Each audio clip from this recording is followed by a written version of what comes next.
Parallel Clippers. Series Clippers में हम लोग जो आउटपुट ले रहे थे वो रेजिस्टेंस के क्रॉस ले रहे थे, लेकिन पैरेलल क्लिपर्स में हम लोग जो आउटपुट है वो डायोड के क्रॉस लेते हैं। इस टाइप के क्लिपर्स को ही हम लोग पैरेलल क्लिपर्स बोलते हैं। तो शुरू करते हैं। सबसे आसान clipper, unbiased positive parallel clipper. Unbiased positive parallel Clippers हम लोग पहले देख ही चुके हैं कि ये पैरेलल क्लिपर है जो कि अनबायस्ड है और पॉजिटिव साइकिल को कट करेगा। तो रेजिस्टेंस तो हमारा यहीं पर रहेगा। इसके बाद बात आती है कि डायोड को हम लोग किस तरीके से कनेक्ट करें। तो डायोड कनेक्ट करने का तरीका हमारे पास ऐसा होना चाहिए जिससे जो हमारा पॉजिटिव साइड है, पॉजिटिव हाफ साइकिल है, वो क्लिप हो जाए। तो डायोड की डायरेक्शन हमारी ऐसी होनी चाहिए जिससे इसका पॉजिटिव साइड क्लिप हो जाए। तो डायोड की डायरेक्शन को हम लोग इस तरीके से रखते हैं। तो होगा क्या, इनपुट साइकिल के लिए या इनपुट हाफ साइकिल के लिए ये जो करंट होगी ये क्लॉकवाइज होगी, और जब करंट क्लॉकवाइज होगी तो क्या होगा, ये जो डायोड है हमारा, ये डायोड हमारा एक्ट करेगा एज अ क्लोज स्विच। तो यहाँ पर आउटपुट में आएगा 0 वोल्टेज। तो अगर मैं इनपुट और आउटपुट ड्रॉ करूं तो इनपुट हाफ साइकिल के लिए यहाँ पर हमको कोई वोल्टेज नहीं आएगा। नेगेटिव साइकिल में क्या होगा, ये जो करंट है ये एंटी क्लॉकवाइज डायरेक्शन में होगी, और जब एंटी क्लॉकवाइज डायरेक्शन में होगी तो डायोड होगा हमारा रिवर्स बायस कंडीशन में, और जब डायोड होगा हमारा रिवर्स बायस कंडीशन में तो ये जो डायोड है ये ओपन स्विच की तरह वर्क करेगा। और इस केस में हम लोग जो इनपुट पर जो करंट लगाएंगे वही आउटपुट में ट्रेस होगी। तो नेगेटिव साइकिल के लिए हमारे पास एज इट इज इनपुट वाली करंट आएगी। इस तरीके से ये हमारे अनबायस्ड पॉजिटिव पैरेलल क्लिपर को डिजाइन किया जाता है। इसके अनबायस्ड नेगेटिव पैरेलल क्लिपर, इसमें क्या होगा, अगेन रेजिस्टेंस और जो आउटपुट है वो हम डायोड के क्रॉस लेंगे, और इस बार जो डायोड का कनेक्शन होगा वो ऐसा होगा। इससे क्या होगा, फॉरवर्ड बायस के लिए डायोड ओपन स्विच की तरह होगा, और जब ये ओपन स्विच की तरह होगा तो आउटपुट पर वही करंट आएगी जो इनपुट पर है। तो positive half cycle as it is आएगी, जबकि नेगेटिव साइकिल में क्या होगा, ये जो हमारा डायोड है ये डायोड फॉरवर्ड बायस की कंडीशन में आ जाएगा और ये एक्ट करेगा क्लोज्ड स्विच की तरह। तब इस केस में हमें नेगेटिव हाफ साइकिल में कोई भी करंट नहीं मिलेगी। तो इस तरीके से ये जो हमारा सर्किट है ये केवल पॉजिटिव साइकिल्स को ही, पॉजिटिव हाफ साइकिल्स को ही आउटपुट में लेके आएगा। पैरेलल क्लिपर्स को हम लोग शंट क्लिपर भी बोलते हैं। तो जो बायस्ड पैरेलल क्लिपर्स हैं उनमें सबसे simple positive biased parallel clipper या शंट क्लिपर। तो चूंकि ये एक बायस्ड पॉजिटिव शंट क्लिपर है तो शंट क्लिपर रेजिस्टेंस यहाँ पर हम लोग ड्रॉ कर देते हैं। अब इसके बाद हम लोग देखते हैं ये डायोड कैसे कनेक्ट होंगे। क्योंकि ये पॉजिटिव शंट क्लिपर है, पॉजिटिव पार्ट को क्लिप कर रहा है, तो क्या होगा, जो हमारी पॉजिटिव हाफ साइकिल है उसको क्लिप करना है। तो डायोड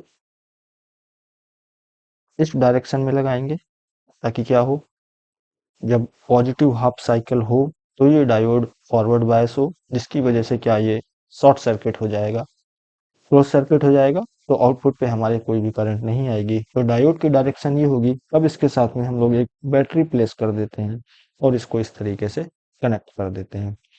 अगर बैटरी का लेवल V है और इनपुट पे हमारा VI है, तो हम लोग देखते हैं आउटपुट पे हमारी करंट कैसी आएगी। तो सबसे पहले हम लोग ड्रॉ कर देते हैं इनपुट को।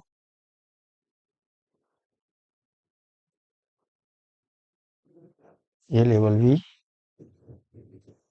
और पीक लेवल VI। हम लोग देखते हैं कि आउटपुट पे किस तरीके से ये पॉजिटिव शंट क्लिपर काम करेगा। तो यहाँ पर देखें, जब हम लोग VI की पॉजिटिव हाफ साइकिल की बात करते हैं, तो क्या होगा, ये वाला जो डायोड है हमारा फॉरवर्ड बायस हो जाएगा। लेकिन ये जो V है, ये इसको अपोज कर रहा है।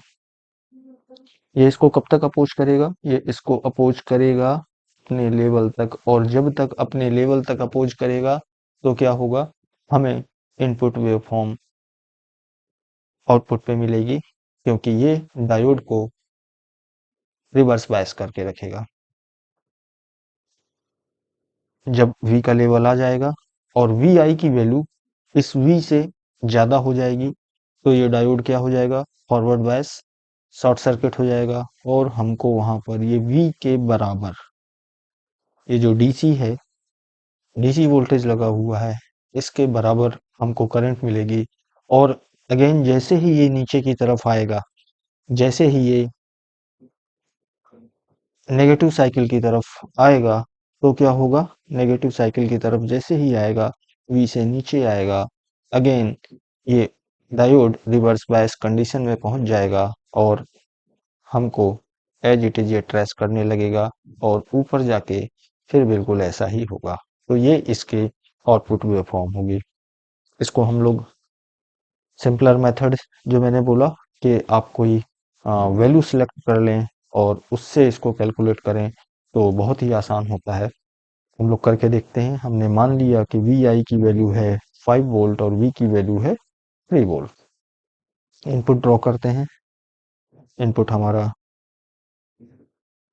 सपोज दैट कुछ ऐसा है, जहां पर ये ऊपर की वैल्यू 5 और ये वाला जो लेवल है ये 3 वोल्ट का है।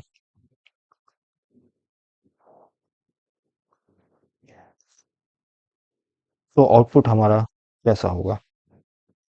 ओके, जब आप पॉजिटिव हाफ साइकिल की बात करते हैं, यहां से आगे जाते हैं ऊपर, तो 3 वोल्ट तक क्या होगा, कौन सा डोमिनेंट है? ये 3 वोल्ट की बैटरी डोमिनेंट है। और ये 3 वोल्ट की बैटरी डोमिनेंट है, तो ये क्या करेगी, वो इस डायोड को रिवर्स बायस करेगी। और जब इस डायोड को रिवर्स बायस करेगी, तो क्या होगा, ये एक ओपन सर्किट होगा, और जब ओपन सर्किट होगा तो V आउटपुट पूरा का पूरा VI को ट्रेस करेगा। लेकिन जैसे ही इसकी वैल्यू 3 से ज्यादा हो जाएगी, तो क्या होगा, अब जो इनपुट वोल्टेज है वो डोमिनेंट हो गया, और वो डायोड को क्या कर देगा, फॉरवर्ड बायस। और जैसे ही फॉरवर्ड बायस कर देगा, तो ये क्या डायोड हो जाएगा, ये डायोड हो जाएगा क्लोज्ड सर्किट। तो क्या होगा, ये जो 3 वोल्ट की तो DC लगी ही हुई है, बायसिंग लगी हुई है, तो आउटपुट पे हमको ये 3 आने लगेगा। उसके बाद फिर से जब ये नेगेटिव साइकिल की ओर बढ़ता है, और जो इनपुट वोल्टेज है जब वो 3 से कम हो जाता है, तो फिर से ये जो 3 वोल्ट की बैटरी है वो डोमिनेंट हो जाती है, और उसको डायोड को ओपन सर्किट कर देती है, जिससे आउटपुट पे हमारा वोल्टेज जो है वो इनपुट को प्रेस करने लगता है। तो इस तरीके से हम इसकी आउटपुट वेवफॉर्म को आसानी से ड्रॉ कर सकते हैं। वाईएफ नेगेटिव शंट क्लिपर, तो ये चूंकि एक शंट क्लिपर है, तो यहाँ पर हमारा रेफरेंस डायोड की क्या डायरेक्शंस होंगी वो हम लोग देखते हैं।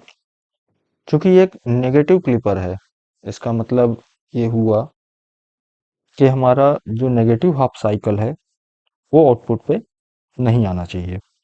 और वो आउटपुट पे कब नहीं आएगा, जब इनपुट की नेगेटिव हाफ साइकिल के लिए ये डायोड शॉर्ट सर्किटेड हो या कंडक्ट करे। तो डायोड की जो डायरेक्शन होगी वो होगी हमारी इस तरीके से इसके साथ में हम लोग एक बैटरी कनेक्ट कर देते हैं। उसका क्या इफेक्ट होगा अभी हम लोग डिस्कस करते हैं उसको। वी आउट, ये बैटरी वी है और यहाँ पर इनपुट वी आई है। अगर इस डायोड को देखें तो ये कुछ ऐसा है, अलग से मैंने ड्रॉ कर दिया है। अगर इसमें V का वोल्टेज अप्लाई हो रहा है, वो भी -V, तो इस डायोड को ये रिवर्स बायस कंडीशन में रख रहा है। ये फॉरवर्ड बायस में कब आएगा? जब -V से ज्यादा वोल्टेज अप्लाई हो जाए इस वाले टर्मिनल पर, तभी ये डायोड फॉरवर्ड बायस की कंडीशन में आ सकता है। तो अगर हम इसके इनपुट को ड्रॉ करें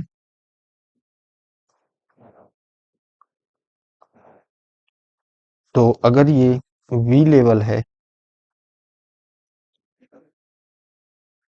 तो हम देखते हैं कि जब वी आई की वैल्यू 0 से ऊपर जाती है तो क्या है, इस केस में वी आई की वैल्यू 0 से ऊपर जा रही है, तो इस केस में क्या है, ये नेगेटिव तो यहाँ पर अप्लाई है और यहाँ पर हम लोग पॉजिटिव वोल्टेज डायोड के नेगेटिव टर्मिनल में अप्लाई कर रहे हैं। तो डायोड क्या होगा, इस केस में रिवर्स बायस की कंडीशन में होगा और ये ओपन सर्किट की तरह बिहेव करेगा। तो वी आउटपुट हमेशा वी इनपुट को फॉलो करेगा। तो ये एज इट इज हमारी वेव फॉर्म आएगी, नीचे ये आएगी हमारे वी लेवल तक। जैसे ही ये वी लेवल पर पहुंचती है, तो मैंने आपको बताया चूंकि यहाँ पर -V अप्लाई हो रहा है, जैसे ही यहाँ पर और ज्यादा -V से ज्यादा का वोल्टेज अप्लाई होगा तो क्या होगा, ये डायोड हमारा फॉरवर्ड बायस में आएगा और जैसे ही ये फॉरवर्ड बायस में आएगा, ये जो डायोड है शॉर्ट सर्किटेड हो जाएगा और वी आउट में ये जो वी है ये आने लगेगा। तो इस तरीके से हमारा ये नेगेटिव शंट क्लिपर वर्क करता है।